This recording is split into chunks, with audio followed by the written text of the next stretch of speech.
Ini ialah 4K resolution webcam yang harga bawah RM200 sahaja.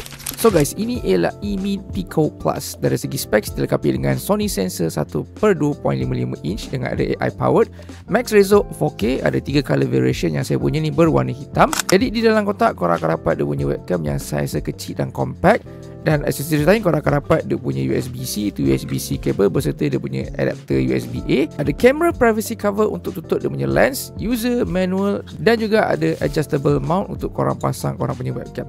Dari segi design webcam ni memang kecil dan ada dua built-in kamera, satu untuk 4K dan satu lagi untuk AI. Di belakang ada USB-C port dan atasnya ada noise cancelling microphone, ada 3 Bawah situ ada dia punya screw mount untuk korang pasang dekat dia punya adjustable mount dan korang boleh letaklah kat atas korang punya monitor, ataupun pilihan lain korang boleh pasang tripod lah. Ni ada dia punya option untuk korang tambah tripod, so dah akan dapat lebih stable dan juga lebih banyak tempat korang boleh letak lah. Dan cover privacy ni korang boleh letak lah dia jenis magnet untuk tutup kalau korang tak pakai webcam ni. Software yang digunakan ialah eMeet Studio yang korang boleh download either untuk Windows ataupun Mac. Dan dalam dia punya software ni korang boleh adjust dari segi dia punya output video yang korang boleh go for 4K ataupun Full HD dan macam-macam lagi lah. Korang boleh dengar lah video dan juga audio test ni. So guys, ini adalah cubaan kamera iaitu eMeet Pico Plus. So cubaan 1, 2, 3, cubaan 1, 2, 3 sekarang ni dah setkan ke resolution 4K at 30 fps. Dan ini paling maksimum lah, korang pun boleh drop down dia punya resolution bergantung pada korang punya preference. Dan ini direct guna daripada mic dia. Dia ada 3 mode untuk dia punya microphone live mode, atau ada noise cancelling.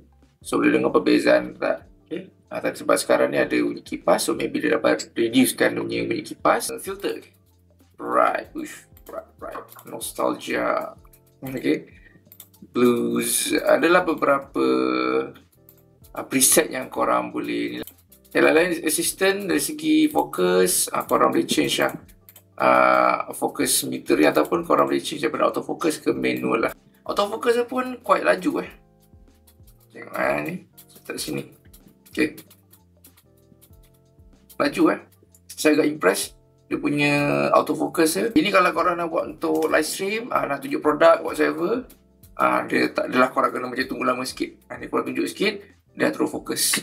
So very nice quality. So guys, eMeet Pico Plus ni dengan harga dalam 180 plus. Bagi saya, kalau korang nak mencari webcam dengan harga bajet, ada 4K resolution dan juga korang pun boleh adjust macam-macam dekat dia punya software, ini antara webcam yang korang boleh gunalah. Dan lagi untuk streamers. Jadi kalau korang berkenan, boleh dapatkan sekarang.